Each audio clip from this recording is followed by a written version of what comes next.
السلام علیکم ورحمۃ اللہ وبرکاتہ۔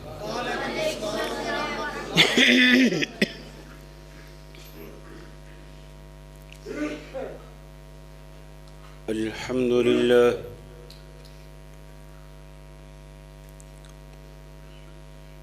الحمد للہ حمدا کثیرا کما امر،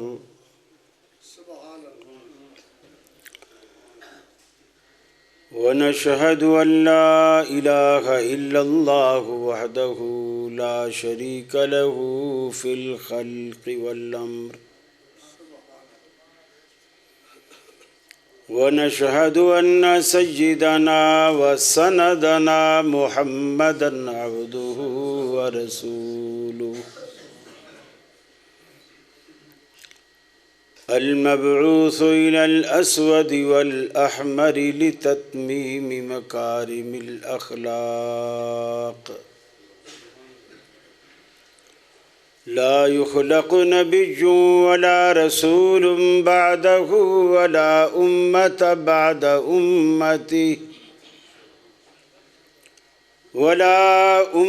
بعد أمته ولا شريعة بعد شريعته ولا كتاب بعد كتابه، وصلى الله تعالى عليه وعلى آله وأصحابه الذين هم خلاصة العرب، الذين هم مفاتيح الرحمة ومصابيح الغرل۔ أعوذ بالله السميع العليم من الشيطان الرجيم، بسم الله الرحمن الرحيم، فليحذر الذين يخالفون عن أمره أن تصيبهم فتنة أو يصيبهم عذاب أليم۔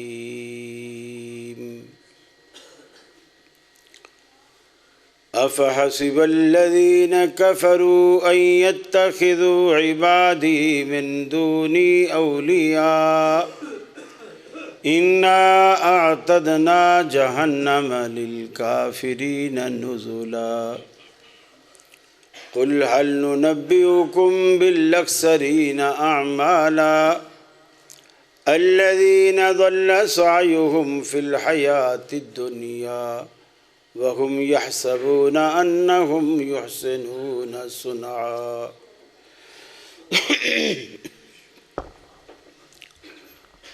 معزز علماء کرام،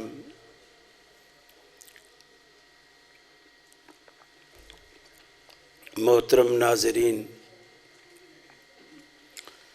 سب سے پہلے تو میں آپ کے صبر کو داد دیتا ہوں کہ آپ نے ماشاءاللہ اتنا دیر انتظار کیا۔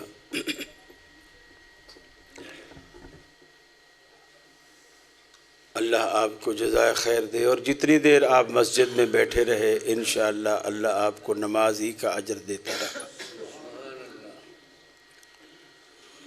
مجھے انتظامیہ کی طرف سے حکم ملا ہے کہ نبی رحمت صلی اللہ علیہ وسلم کی سنت کو مسلمان کی زندگی میں کیا حیثیت حاصل ہے، کیا مقام حاصل ہے، وہ بیان بھی ہو جائے، اور اس کے بعد آپ کے لیے کچھ سوالات کا سلسلہ بھی ہو تاکہ بات نکھر کر سامنے آ جائے۔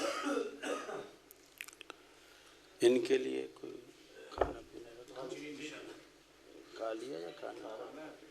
ماشاءاللہ۔ میں بھی سوچوں کہ جلسہ بھی نہیں ہے، 9 بجے تک لوگ کیوں بیٹھے ہوئے ہیں؟ ابھی مجھے راز پتہ چلا ہے کہ کسی چیز نے آپ کو روک رکھا ہے۔ بہرحال وہ بھی ایک نیک خواہش اور تمنا ہے، اللہ نے ہر انسان کے ساتھ یہ ضرورت لگا دی ہے، اور پھر حلال سے ملے تو کیا ہی اچھا ہے۔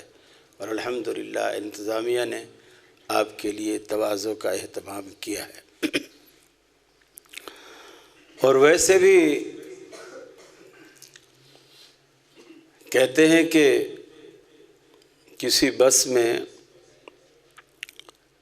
ایک طرف سیٹ پر مولوی صاحب آ بیٹھے اور دوسری طرف ایک خاتون اپنے بچے کے ساتھ آ بیٹھی۔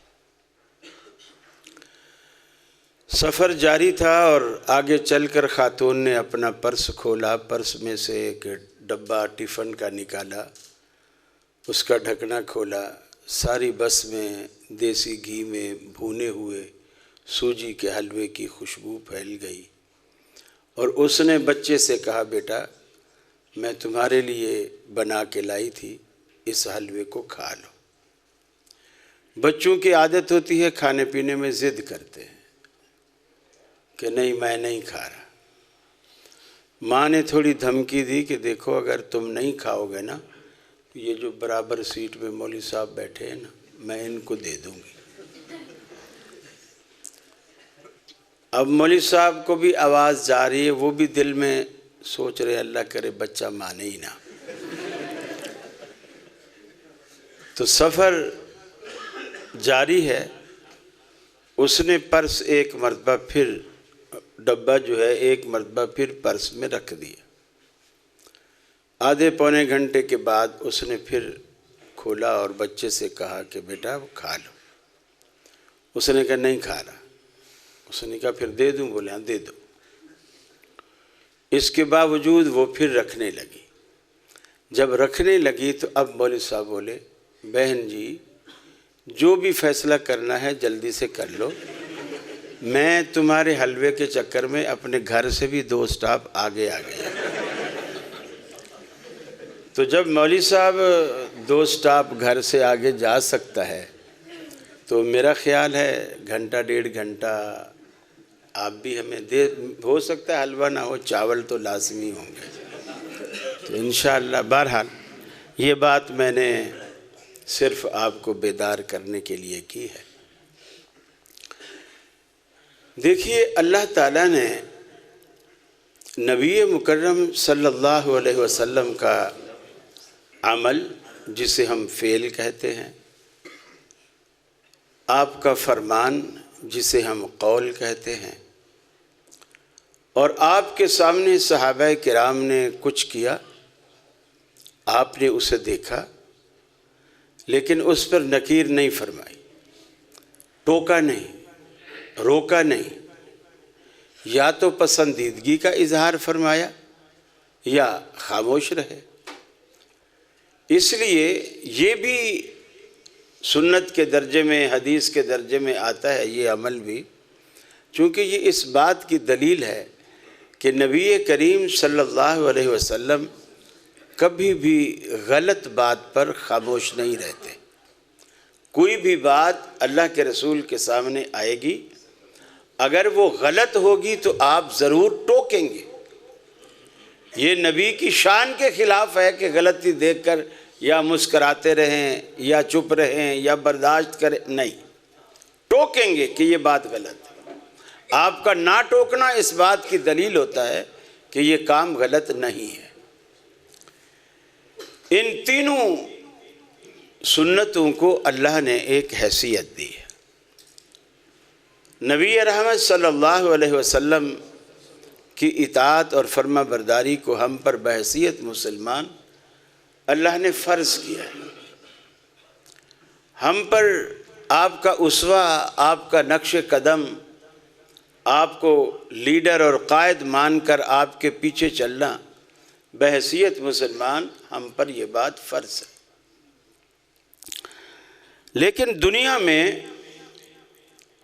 ہم دیکھتے ہیں بدعتیں جنم لیتی ہیں، سنت کے مقابلے میں کھڑی ہو جاتی ہیں۔ اس میں جو وجہ ہوتی ہے بدعت کے وجود میں آنے کی، وہ یہ ہوتی ہے کہ جی ٹھیک ہے اللہ کے رسول نے نہیں کیا، صحابہ نے نہیں کیا، لیکن کام تو اچھا ہے نا، کام تو برا نہیں ہے۔ پھر اگر کسی نے قبر پہ کھڑے ہو کر اذان دے بھی دی تو کسی کو گالی تو نہیں دی نا، اذان ہی دی۔ اگر حلوے کی پلیٹ یا بریانی کی پلیٹ پر مولوی صاحب نے کوئی 2-4 سورتیں پڑھ لی ہیں تو قرآن پڑھا ہے نا، کسی کو کوئی گالی تو نہیں دی، برا بھلا تو نہیں کہا، اور ہر ایک حرف پر 10 نیکیاں ملتی ہیں کم از کم قرآن کے، تو یہ کھانا ناجائز کیسے ہو گیا؟ دیکھیے چھوٹی سی مثال میں آپ کے سامنے رکھتا ہوں۔ یہاں اگر کوئی دودھ والا ہو، اس کی دودھ کی دکان ہو، اور وہ آپ کے سامنے آپ کے اس حافظ آباد کے علاقے کی کسی بھی برمے سے وہ بالٹی پانی کی بھر کر دودھ کے ٹب میں ڈال دے، تو آپ کیا کہو گے؟ یہ دودھ والا انتہائی ایماندار ہے یا بے ایمان ہے؟ آپ کہیں گے بے ایمان۔ اور اگر یہی کام کوئی شخص سعودیہ میں حرم کے باہر، اگرچہ وہاں کھلا دودھ بیچنے کی اجازت نہیں ہوتی، ہر چیز پیک ملتی ہے، لیکن اگر اجازت مل جائے اور وہ ٹب میں کھلا دودھ بیچ رہا ہو اور آپ کے سامنے زمزم کے کنویں سے پانی بھر کے لائے اور زمزم اس دودھ کے اندر ڈال دے پوری بالٹی، اور زمزم کوئی معمولی چیز نہیں ہے۔ نبی کریم صلی اللہ علیہ وسلم نے فرمایا اگر کوئی شخص دل میں کوئی مراد رکھ کر، خواہش اور تمنا رکھ کر، اور اس پانی کو پیٹ بھر کر پی لے، اللہ اس کی مراد کو پورا کر دیتا ہے۔ یہ پانی اگر وہ بالٹی بھر کر زمزم کی دودھ میں ڈالے تو وہ ایماندار ہے یا بے ایمان ہے؟ پھر بھی بے ایمان ہے۔ معلوم یہ ہوا دین میں اچھی چیز ملائی جائے یا بری، دونوں صورتوں میں وہ ملاوٹ کہلائے گی۔ اور اللہ کے حبیب نے فرمایا من غش فلیس منا، جس نے ملاوٹ کی وہ ہم میں سے نہیں ہے۔ جس نے بھی ملاوٹ کی۔ اب یہ اعتراض کرنا کہ جی ہم تو اچھی چیزیں سامنے کرتے ہیں، اچھی چیزیں لاتے ہیں، اس میں کون سی برائی ہے؟ اللہ نے قرآن پاک میں فرمایا قُلْ هَلْ نُنَبِّئُكُمْ بِالْأَخْسَرِينَ أَعْمَالًا، اے حبیب انہیں بتلا دیجئے، انہیں کہہ دیجئے کیا میں تم کو تمہارے اعمال کا گھاٹا اور خسارہ نہ بتلاؤں؟ ہم تمہارے سامنے اس بات کی وضاحت نہ کریں کہ تمہارے عمل کس چیز سے برباد ہو جاتے ہیں؟ تم محنتیں کرتے رہتے ہو، ٹکرے مارتے رہتے ہو، لیکن اللہ کے ہاں اس کی ٹکے برابر بھی قیمت نہیں ہوتی۔ 20 رکعتیں بھی پڑھ کر تم اللہ رب العالمین کی جناب میں پیش کرتے ہو، رب العالمین نظر رحمت سے دیکھتا بھی نہیں، تمہارے منہ پہ دے مارتا ہے۔ عشاء کی 17 رکعتیں بھی پڑھ کر آتے ہو، اللہ رب العالمین تمہیں 1 رکعت کا بھی اجر نہیں دیتا، اس لیے کہ اجر کے لیے یہ شرط ہے، اجر کے لیے یہ پوری اللہ کی طرف سے شرط ہے۔ لَقَدْ كَانَ لَكُمْ فِي رَسُولِ اللَّهِ، اللہ رب العالمین کے پیغمبر کی زندگی تمہارے لیے بہترین نمونہ ہے، اسوۃ حسنہ، بہترین نمونہ۔ میرے پیغمبر کے نقش قدم پر چلتے چلے آؤ، نتیجہ یہ نکلے گا کہ اللہ رب العالمین تمہیں اپنا محبوب بنا لے گا۔ فرمایا قُلْ إِن كُنتُمْ تُحِبُّونَ اللَّهَ، اے دنیا والو اگر تم اللہ رب العالمین سے یارانہ رکھنا چاہتے ہو، اللہ سے دوستی رکھنا چاہتے ہو، اللہ سے رشتہ جوڑنا چاہتے ہو، اس کا ایک ہی طریقہ ہے۔ اے حبیب انہیں بتلا دو، اس کا ایک ہی طریقہ ہے، مجھے لیڈر اور قائد مان کر میرے نقش پا پر پیچھے پیچھے چلتے چلے آؤ۔ جب تم پیچھے چلو گے یحببکم اللہ، اللہ رب العالمین تمہیں اپنا محبوب بنا لے گا، اپنا دوست بنا لے گا، تم سے تعلق جوڑ لے گا۔ اے الہ العالمین، ہم دنیا میں بسنے والے مطلبی لوگ ہیں، کسی سے بھی بغیر مطلب کے، بغیر کسی قسم کی مطلب اور طلب کے کسی سے دوستی نہیں کرتے، جس سے بھی دوستی کرتے ہیں اسی لیے کہ دنیا میں دکھ سکھ میں دوست کام آتے ہیں، خوشی غمی میں دوست کام آتے ہیں، شادی بیماری میں دوست کام آتے ہیں۔ اے اللہ، اگر تیرے نبی کے اسوے پر چل کر ہم تیرے محبوب بن بھی جائیں، تیرے دوست بن بھی جائیں، تجھ سے تعلق جوڑ بھی لیں، تیری اس دوستی کا ہمیں کیا فائدہ ہوگا؟ رب العالمین کہتا ہے یغفر لکم ذنوبکم، میں تمہاری ساری زندگی کے گناہ معاف کر دوں گا اگر تم میرے نبی کے اسوے پر چلو گے، تمہیں دائمی فائدہ ہوگا۔ یغفر لکم ذنوبکم، اللہ تمہاری ساری زندگی کی سیاہکاریاں رب العالمین معاف فرما دے گا۔ واللہ غفور الرحیم، اللہ بخشنے والا مہربان ہے۔ پاک پٹن کے دروازے سے گزرنے والوں، بخشش کا سمندر صرف رب العالمین کے پاس ہے۔ یہ بہشت کی دریاں کچھ قیمت نہیں رکھتی، لاڑکانہ کی سرکاریں کچھ حیثیت نہیں رکھتی، اجمیر اور بغداد کی سرکاریں کوئی حیثیت نہیں رکھتی۔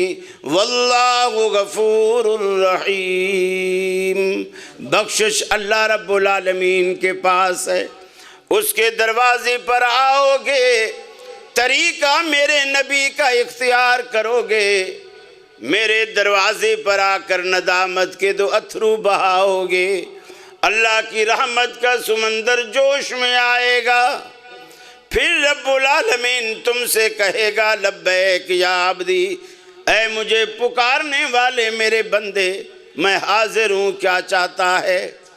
ساری زندگی اگر تو گناہوں کی دلدل میں بھی کیوں نہ گزار دے، بالکل آخری عمر میں جب منہ بھی سفید ہو جائیں، کانوں کی سنوائی بھی جب جاتی رہے، زبان کی گویائی بھی جب جاتی رہے، آنکھوں کی بینائی بھی جاتی رہے، کمر بھی جھک گئی، بیماریوں نے گھیر لیا، جیب بھی خالی ہو گئی، ایک وفادار بیوی تھی وہ بھی اللہ کو پیاری ہو گئی، اور جوان اولاد نے اپنی بیویوں کے کہنے پر اس بوڑھے باپ کو دھکے دے کر گھر سے نکال دیا، سارے شہر نے دروازے بند کر لیے، 80 85 90 سال کا بوڑھا، جیب بھی خالی، دمے کا مریض ہے، ساری رات کھانستا ہے،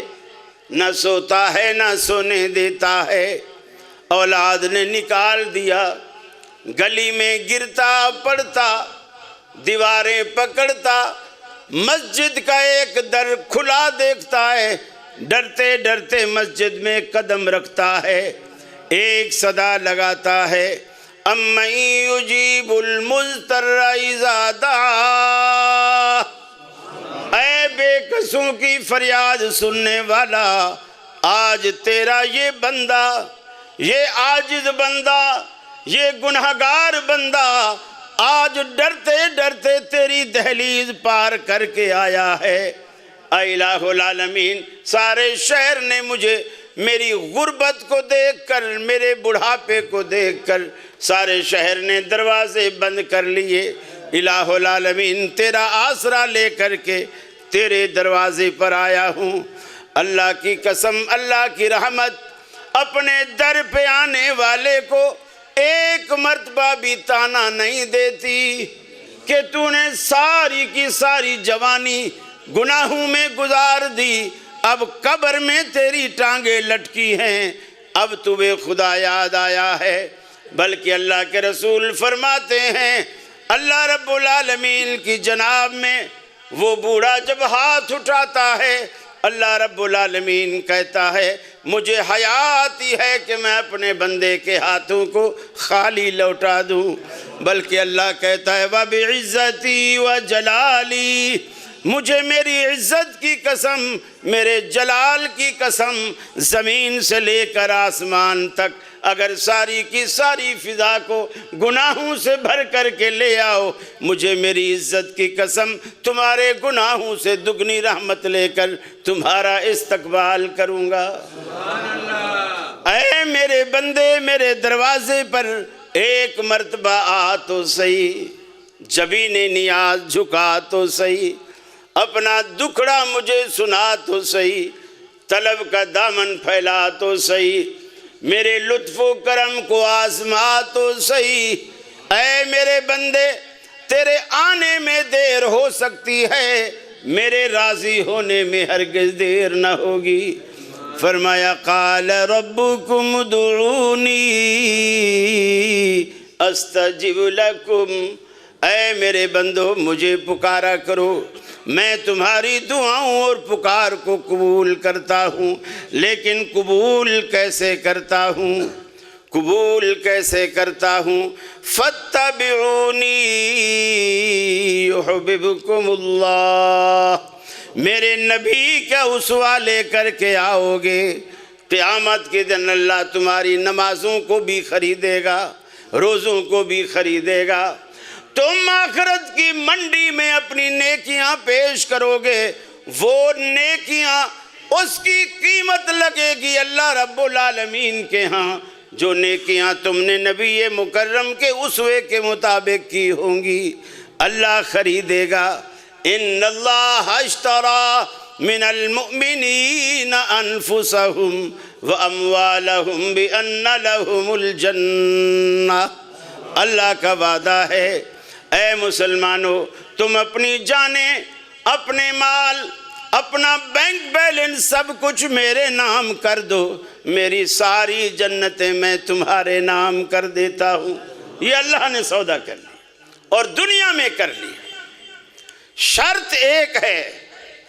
اب دنیا میں لوگ کہتے ہیں ہم اچھا کر رہے ہیں، اللہ کہتا ہے اچھا وہ نہیں جس کو تم اچھا کہتے ہو، اچھا وہ ہے جس کو میں اچھا کہتا ہوں، اور اللہ اس کو اچھا کہتا ہے جو کام اس کے نبی نے کیا ہوتا ہے، اس کے پیغمبر نے جو کام کیا ہوتا ہے وہ اچھا ہوتا ہے۔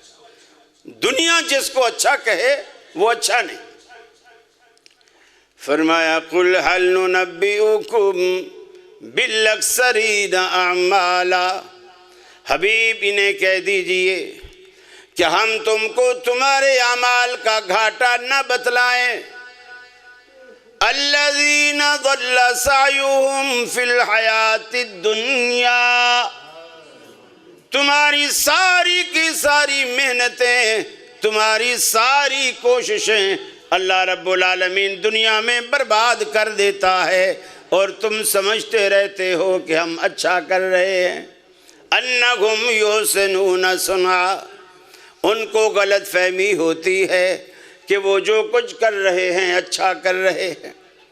11ویں کے نام سے، 12ویں کے نام سے، کونڈے کے نام سے، کس ختم کے نام سے، تیجے کے نام سے، 7ویں کے نام سے، 40ویں کے نام سے، برسی کے نام سے، تم کیا کیا کرتے ہو سمجھتے ہو ہم تو اچھا کر رہے ہیں۔ قیامت والا دن ہوگا، پیر عبد القادر جیلانی اللہ کے عرش کا پایا نعوذ باللہ پکڑ کر کھڑے ہوں گے، ان کے مرید آتے جائیں گے، پیر صاحب کہیں گے میرا مرید ہے، اللہ بھی کہے گا جانے دو۔ اللہ رب العالمین کے ہاں اس قدر اندھیر نہیں۔ اللہ کے حبیب فرماتے ہیں جب قیامت کا دن ہوگا دوسرا نفخہ پھونکا جائے گا، ساری کی ساری کائنات زمین سے نکلے گی، ایسے نکلے گی جیسے برسات کے بعد تھر کے علاقے میں ریگستان میں کھمبیاں نکلتی ہیں۔ انسان زمین سے ایسے نکلیں گے، اپنی قبروں سے ایسے نکلیں گے، لیکن نکل کر کہاں جائیں گے؟ آپ فرماتے ہیں انا الحاشر، اللہ نے میرے ناموں میں سے ایک نام حاشر رکھا ہے، جمع کرنے والا، اکٹھا کرنے والا، سب کو اپنے پیچھے لگا کر لے آنے والا۔ فرمایا قیامت والے دن انا الحاشر، اللہ نے جو میرا نام حاشر رکھا، الذی یحشر الناس علی قدمی یوم القیامہ، قیامت کا دن ہوگا میں آگے آگے ہوں گا، پوری کی پوری کائنات میرے پیچھے پیچھے چل کر میدان محشر میں آئے گی۔ ارے اس وقت بھی تو آپ کے پیچھے آؤ گے، آج سے کیوں نہیں آتے؟ اس وقت بھی تو آؤ گے، آج سے پیچھے چلنے کی عادت کیوں نہیں ڈالتے؟ آج سے چلنے کی عادت ڈالیے، آپ کے اسوے پر، نمونے پر چلنے کی آج سے عادت ڈالیے۔ ساری کائنات کھڑی ہے، اللہ رب العالمین ناراض ہے، دنیا ختم ہو چکی ہے، قیامت برپا ہو چکی ہے، اللہ ناراض ہے، اتنا ناراض ہے کہ بندوں کا حساب نہیں لیتا۔ پیغمبر بھی موجود، صحابہ بھی موجود، دنیا میں کتب کو سبدال جن کو دنیا نے کیا کیا القابات دے رکھے ہیں وہ بھی موجود۔ اللہ رب العالمین حساب نہیں لیتا، نہیں لیتا تو پھر نہیں لیتا اس لیے کہ وہ مرضی کا مالک ہے۔ اس سے کون پوچھے، اس سے کون کہے حساب کیوں نہیں لیتا؟ کس میں جرت ہے کہے یہ میرا مرید ہے جانے دے؟ پیغمبر کھڑے ہوں گے، کسی کو جرت نہ ہوگی کہ اللہ سے کہہ سکے اللہ ان کا حساب کیوں نہیں لیتا؟ کسی کو جرت ہے؟ فرمایا من ذا الذی یشفع عندہ الا باذنہ، کون ہے جو اللہ کی جناب میں سفارش کر سکے سوائے اس کے کہ جس کو وہ اجازت دے دے، جس کو وہ اجازت دے۔ اس کی اجازت کے بغیر کوئی پیر، کوئی فقیر کچھ نہیں کر سکتا۔ میرے بھائی ایک دیکھیے، سنت کو سمجھیے، دین کو سمجھیے، علماء سے پوچھیے، سوال کی عادت ڈالیے، دلیل مانگیے، سوال کی عادت ڈالیے۔ ہم وہ لوگ نہیں ہیں جیسا کہ پنڈی کی جو ٹی وی میں ہمارے ساتھ آتے ہیں مولانا حنیف قریشی صاحب، وہ بھرے مجمع میں بڑی کانفرنس میں لوگوں کو پیر عبد القادر جیلانی کی فضیلت بتاتے ہوئے کہتے ہیں کہ دیکھو، ایک ان کا دھوبی تھا جو کپڑے دھوتا تھا، پیر صاحب کے کپڑے دھوتا تھا، فوت ہو گیا، دفن کر دیا۔ جب منکر نکیر حساب کتاب والے فرشتے اس کے پاس آئے، پوچھا من ربو کا، اس نے کہا میں پیر عبد القادر جیلانی کا دھوبی ہوں۔ انہوں نے کہا تیرا نبی کون ہے؟ من نبیوں کا، تو کہا میں پیر عبد القادر جیلانی کا دھوبی ہوں۔ انہوں نے کہا کہ ما دینوں کا، تیرا دین کیا ہے؟ انہوں نے کہا میں پیر عبد القادر جیلانی کا دھوبی ہوں۔ فرشتے بھائی پریشان ہو کر اللہ رب العالمین کے پاس گئے اور اللہ تعالیٰ سے جا کر کے کہا کہ الہ العالمین، قبر میں تیرا عجیب کوئی بندہ آیا ہے، اور یہ یوٹیوب پر بہت وائرل ہے، مشہور ہے، آپ سرچ کریں گے تو آسانی سے مل جائے گا۔ تیرا بندہ ایسا ہے، ہم تینوں سوالوں میں جو بھی سوال کرتے ہیں جواب دیتا ہے کہ میں پیر عبد القادر جیلانی کا دھوبی ہوں۔ اللہ نے کہا اچھا چلو، ہمارے نیک بندے کے کپڑے ہی دھوتا تھا نا، چلو اس کو بخش دو، جنت لے جاؤ، بخش دو اس کو۔ اس کو بخش دیا۔ اب وہ یہ واقعہ سنا کر کہتا ہے دیکھو پیر عبد القادر جیلانی کے نام کی جو بندہ ان کے کپڑے دھوتا تھا، جب اللہ نے اسے بخش دیا، ہم اس کے اتنے بڑے محبت کرنے والے عقیدت مند مرید ہیں، ہم ان کے نام پر 11ویاں دیں، یہ کریں وہ کریں، ہمیں نہیں بخشے گا؟ ہمیں بھی بخشے گا۔ میرا اعتراض یہ نہیں ہے کہ بخشے گا یا نہیں بخشے گا، میرا سوال صرف یہ ہے، یہ جلسہ پنڈی شہر کے اندر ایک کانفرنس ہو رہی ہے، اس کے اندر وہ بندہ یہ کہہ رہا ہے اور لوگ آگے سبحان اللہ سبحان اللہ، جس طرح آپ وقفے وقفے سے سبحان اللہ کہتے ہیں، ایسے لوگ کہہ رہے ہیں سبحان اللہ۔ ان میں کوئی ایک بندہ بھی اس پڑھے لکھے، پنڈی جیسا شہر اسلام آباد کے کنارے پر ہے، پنڈی جیسا شہر، ایک بندہ بھی پوری کانفرنس میں پورے جلسے میں ایسا نہیں کھڑا ہوا جس نے یہ پوچھا ہو کہ قریشی صاحب آپ کی ساری باتیں مان لیتا ہوں، لیکن یہ تو بتا کہ قبر کی اندر کی ریکارڈنگ تیرے پاس کہاں سے آئی؟ بس اتنا بھی کوئی پوچھے نا، بات سمجھ آ جاتی ہے کہ فرشتے نے اس میت سے جو کچھ بات کی، پھر اللہ نے بھی کہا اسے بخش دو، یہ ساری ریکارڈنگ تیرے پاس آئی کہاں سے؟ یہ تو صرف اہل حدیث کا مزاج ہے، دوسروں کا تو مزاج ہی نہیں کہ پوچھیں، وہ تو بس حضرت جی نے کہہ دیا، حضرت جی نے کہہ دیا تو بس کہہ دیا۔ پوچھنے کی ایک انڈیا کا مولوی یوٹیوب پہ اس کا کلپ ہے، تقریر کر رہا ہے اور تقریر میں پیر عبد القادر جیلانی کی فضیلت بیان کر رہا ہے، فضیلت بیان کرتے کرتے وہ بیان کرتا ہے کہ جی وہ جب تقریر کر رہا تھا تو اس کو واش روم جانے کی ضرورت پیش آ گئی تقریر کے دوران۔ اب مجمع ہے، چاروں طرف لوگ بھرے ہوئے، یہ جا ہی نہیں سکتا، اگر جائے گا بھی تو اتنا لمبا سفر کرنا پڑے گا کہ راستے میں فارغ ہو جائے گا۔ اب پریشان ہے کہ میں کروں تو کیا کروں؟ وہیں سے بولے پیر صاحب کو آواز دی۔ اب یہ بدبخت یہ نہیں سوچتے کہ وہ پیر ہے یا لیٹرین ہے، پیر کو آواز دی، پیر صاحب نے لال رومال ایسے لہرا کے پھینکا، وہ بغداد سے رومال آیا، جیسے سلیمان کا وہ بلقیس کا تخت نہیں آیا تھا، راستے میں کسی نے نہیں دیکھا، وہ آیا مولوی صاحب کے اوپر، یہ چاروں طرف سے آگے پیچھے دائیں بائیں وہ رومال ڈل گیا، گویا وہ پردے میں آ گئے۔ مولوی صاحب نے دیکھا کہ انہیں ایسا لگا کہ جیسے وہ جنگل میں بیٹھے، درخت ہیں اور بیابان جگہ ہے، تو وہ فارغ ہو گئے۔ اب فارغ ہونے کے بعد جب فارغ ہوئے، رومال ہٹایا تو دیکھتے ہیں وہ تو کرسی پہ بیٹھے ہوئے، ان کی حاجت پوری ہو گئی، کرسی پہ تکلیف جاتی رہی، پیٹ کے مروڑ ختم ہو گئے، کرسی پہ بیٹھے ہوئے، مجمع اسی طرح لگا ہوا ہے۔ اب یہ تم بزرگوں کی عزت کر رہے، یہ وقار ہے بھرے مجمع میں۔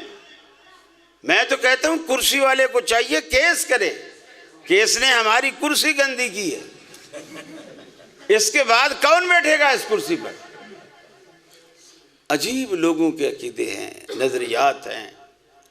میرے بھائی، جب بھی بندہ سنت کو چھوڑتا ہے، قرآن سمجھنا ہو، حدیث سمجھنی ہو، جب بھی ہم سنت کو چھوڑیں گے، اللہ رب العالمین ہمارا یہی حشر کرے گا۔ یہ جو اللہ کے ہاں جو قبولیت اور عزت ملتی ہے، یہ سنت کو اپنانے سے ملتی ہے، سنت کو چھوڑنے سے نہیں ملتی ہے، اپنانے سے ملتی ہے۔ دیکھیے، اللہ اکبر، نبی کریم صلی اللہ علیہ وسلم جب دار فانی سے رخصت ہوئے نا، وہ ایسا لمحہ تھا کہ سارے صحابہ کے اوسان خطا ہو گئے۔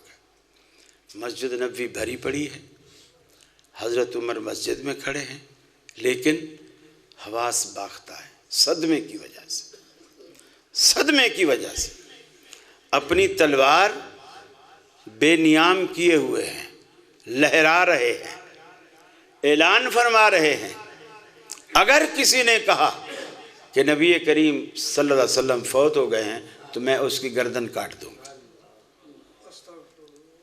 حضرت عمر جیسا بندہ جو کلیب بدر کے موقع پر جب اللہ کے رسول نے کفار مکہ جو بدر میں مارے گئے تھے 70، ان کو ایک گڑھے میں ڈلوایا اور واپسی سے پہلے گڑھے کے کنارے کھڑے ہو کر انہیں مخاطب کیا اور کہا کہ کیا تم نے وہ وعدے پورے پا لیے جو اللہ نے تم سے کیے تھے؟ جو اللہ نے مجھ سے وعدے کیے تھے میں نے تو وہ سچے پا لیے، جو تم سے کیے تھے کیا تم نے وہ وعدے سچے پا لیے؟ حضرت عمر فوراً سامنے آئے اور کہا اللہ کے رسول، کیا آپ ایسے لوگوں سے بات کرتے ہیں، آپ ایسے لوگوں کو مخاطب کرتے ہیں لا ارواح لہا، جن کے اندر روح ہی نہیں ہے، آپ مردوں سے باتیں کرتے ہیں؟ نبی کریم کے سامنے یہ بات حضرت عمر نے کیوں کی کہ نبی کریم صلی اللہ علیہ وسلم کا آج کا عمل رسول اللہ صلی اللہ علیہ وسلم کی تعلیمات کے خلاف تھا، جو آپ نے ہمیشہ تعلیم دی تھی کہ مردے نہیں سنتے، اور آج کا آپ کا عمل اس کے خلاف جا رہا ہے۔ فوراً سوال کیا، لیکن آج تلوار لے کے کھڑے ہیں کہ اگر کسی نے کہا نبی فوت ہو گئے تو میں گردن اڑاؤں۔ اب یہ کہتے ہیں کہ نبی فوت ہی نہیں ہوتے۔ ابو بکر صدیق آئے، ان کی بیٹی حضرت عائشہ صدیقہ ام المؤمنین رضی اللہ تعالی عنہ، ان کے گھر میں رسول اکرم کا جسد اطہر تھا، سفید رنگ کی دھاری دار یمنی چادر آپ کے جسم پر ڈالی ہوئی تھی، رخ بھی چھپا ہوا تھا۔ صدیق اکبر نے چہرے سے کپڑا ہٹایا، پیشانی کا بوسہ لیا اور فرمایا بس یہی ایک موت تھی جو آ چکی، اللہ آپ پر 2 موتیں نہیں لائے گا۔ موت یہی تھی جو آ چکی، اب دوبارہ موت نہیں آنے کی۔ یہ کہنے کے بعد کپڑا واپس رخ انور پہ ڈالا اور مسجد میں تشریف لائے۔ حضرت عمر کی کوئی پرواہ نہیں کی، سیدھا ممبر پہ چڑھ گئے۔ ممبر پہ چڑھ گئے، ممبر پہ جب چڑھ گئے تو صدیق اکبر نے بھی ایک دعویٰ کر ڈالا، جس طرح کے دعویٰ عمر فاروق نے کر رکھا تھا۔ وہ دعویٰ یہ کیا، فرمایا من کان یعبد محمدا فإن محمدا قد مات، تم میں سے جو بھی محمد عربی کی پوجا کرتا تھا وہ سن لے اس کا معبود آج فوت ہو گیا۔ ومن کان یعبد اللہ فإن اللہ حی لا یموت، اور جو بندہ اللہ کی عبادت کرتا تھا وہ سن لے اس کا معبود آج بھی زندہ ہے، ایسا زندہ ہے کہ اس پر کبھی موت نہیں آنی۔ 2 دعوے صحابہ کرام کے سامنے، ایک دعویٰ صدیق اکبر کا، ایک دعویٰ عمر فاروق کا، اور دونوں جلیل القدر صحابی ہیں، ایک دوسرے سے بڑھ چڑھ کر ہیں۔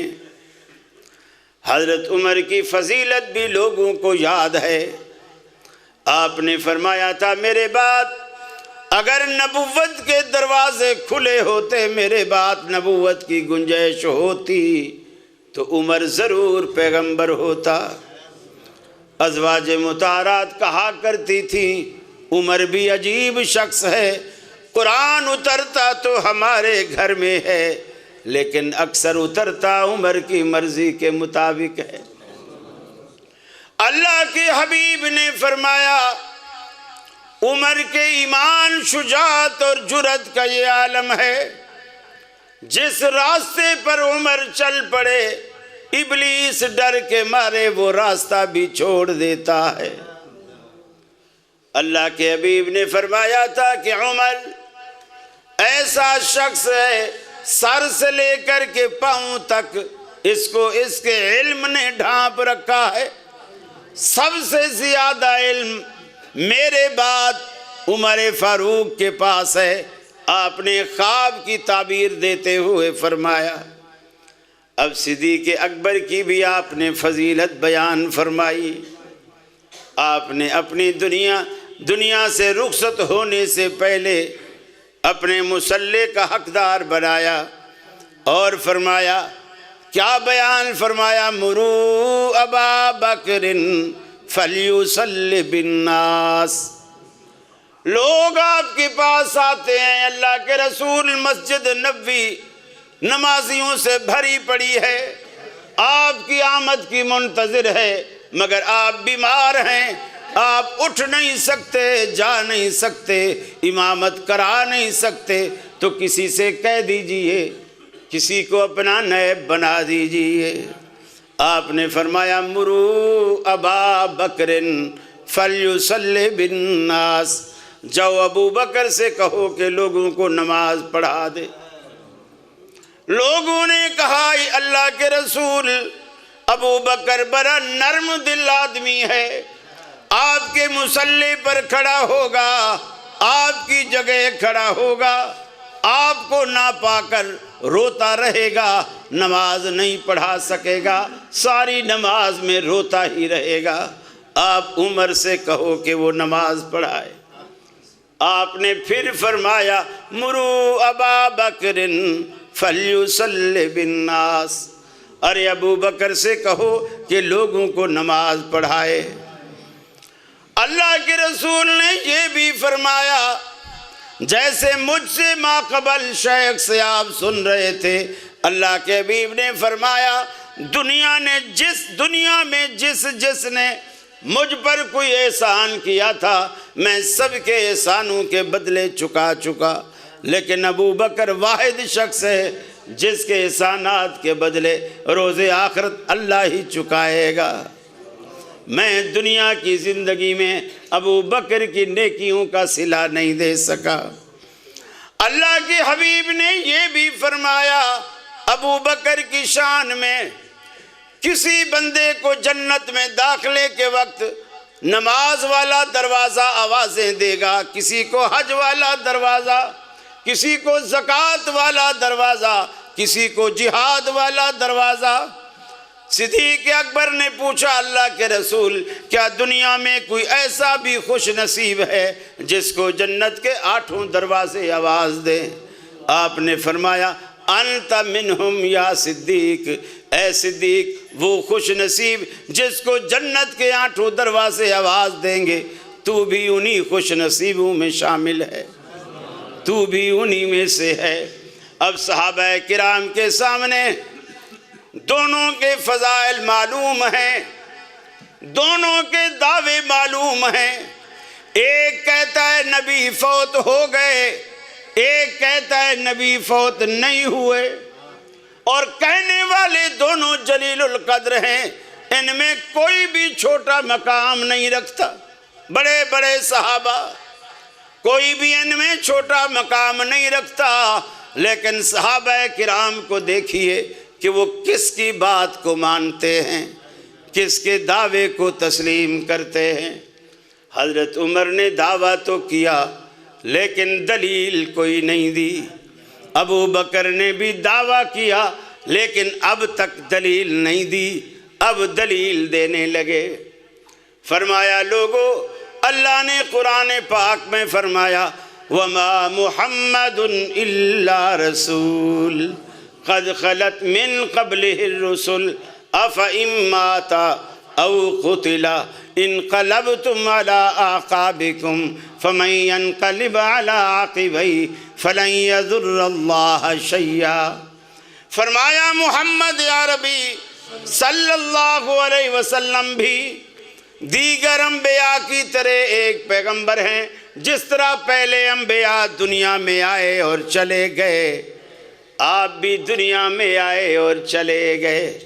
أَفَإِن مَّاتَ او قتلا، قرآن نے کیا کھلے الفاظ استعمال کیے۔ یقین مانیے حنفی ان کے ترجمے کرتے ہوئے ڈرتے ہیں، ترجمے کرتے ہوئے ڈرتے ہیں، ان کا بس نہیں چلتا، ورنہ وہ موت کا ترجمہ زندگی سے کریں گے،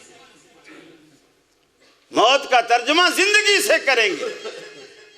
افإن مات او قتل، کیا اگر رسول فوت ہو جائے یا قتل کر دیا جائے تو کیا تم اسلام سے ایڑیوں کے بل پلٹ جاؤ گے، ہٹ جاؤ گے، اسلام چھوڑ دو گے؟ دوسری دلیل دی صدیق اکبر نے، انک میت وانہم میتون، اللہ قرآن میں کہتا ہے اپنے حبیب سے، اے حبیب آپ پر بھی لفظ میت کا اطلاق ہونے والا ہے، اور یہ کافر جو دن رات آپ کی موت کی دعائیں کرتے ہیں یہ بھی تو مرنے والے ہیں۔ تیسری دلیل دیتے ہوئے فرمایا افإن مت فهم الخالدون، اگر آپ فوت ہو جائیں، آپ پر موت کا اطلاق ہو جائے، فهم الخالدون، یہ کافر کب تک رہیں گے؟ یہ کوئی ہمیشہ کا پٹا لکھوا کر کے تو نہیں آئے، ہمیشہ کا پٹا لکھوا کر کے تو نہیں آئے۔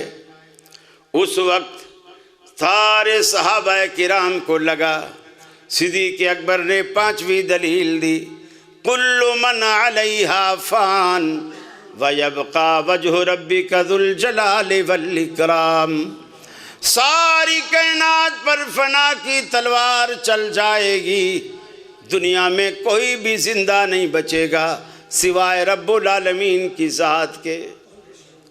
قیامت والے دن دنیا وہ منظر دیکھے گی، ساری کائنات فنا ہو جائے گی، رب العالمین کی ذات باقی ہوگی۔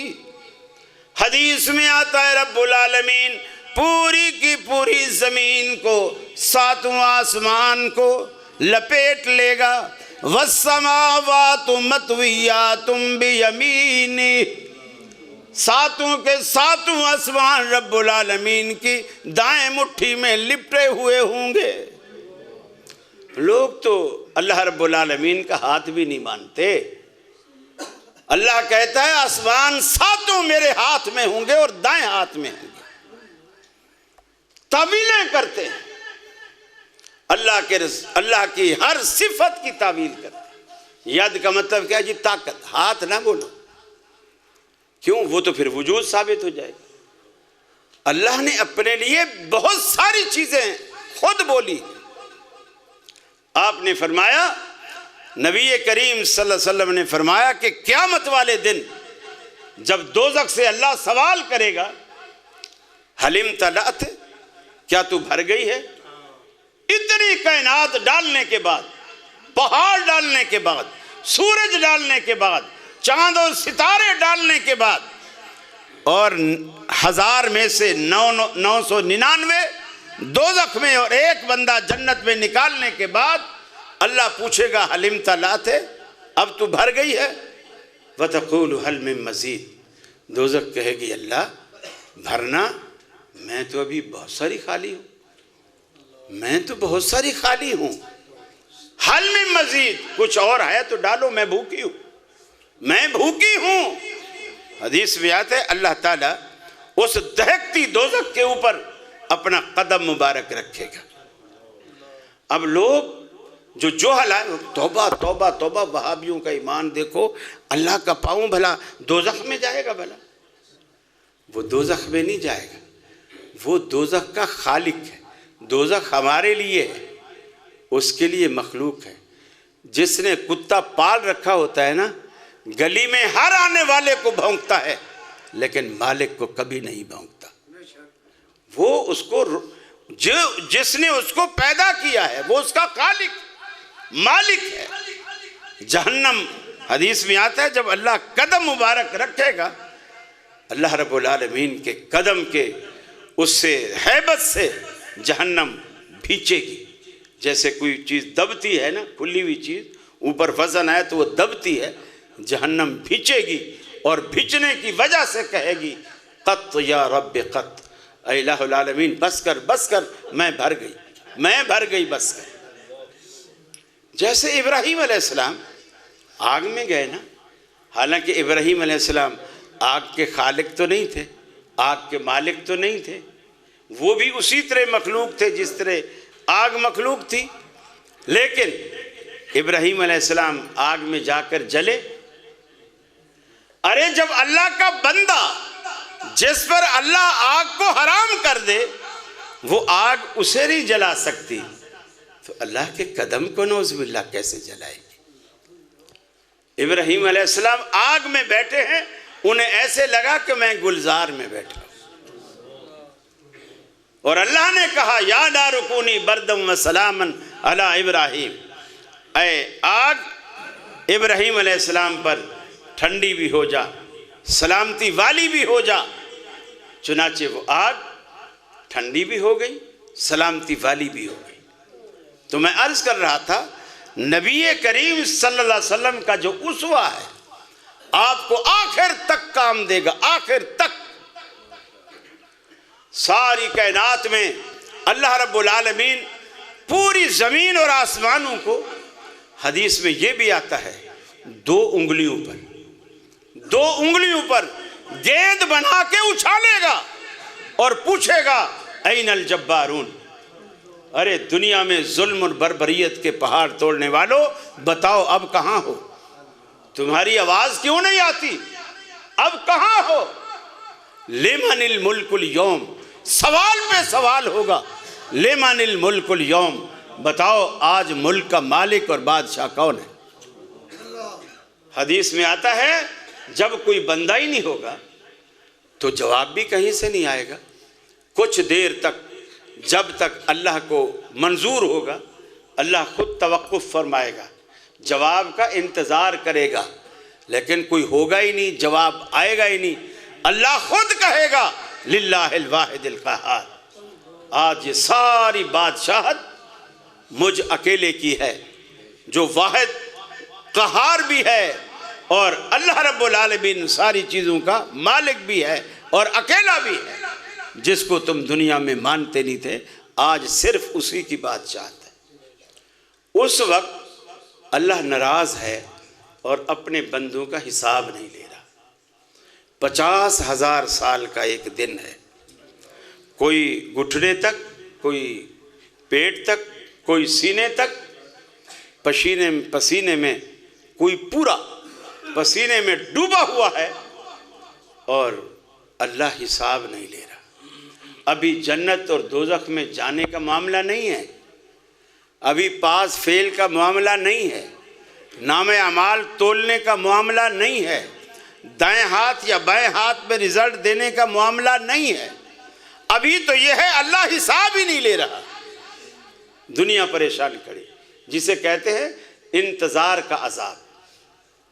آپ کبھی ریلوے اسٹیشن پہ کھڑے ہوں نا اور آپ کے تایا، ماموں، خالہ، پھوپھا کہیں اسلام آباد سے کہیں سے آ رہے ہوں اور آپ انتظار کر رہے ہوں، 1 بجے سے کھڑے ہوں، ہر گھنٹے بعد وہ جہاں سے انکوائری کرتے ہیں وہ تختی بدل دیتا ہو، ٹرین 2 بجے آئے گی، 2 بجنے کے قریب ہوتے ہیں تو دوسری تختی لگ جاتی ہے، ٹرین 3 بجے آئے گی، وہ تختی ہٹتی ہے تو پھر چوتھی لگ جاتی ہے، اب 4 بجے آئے گی.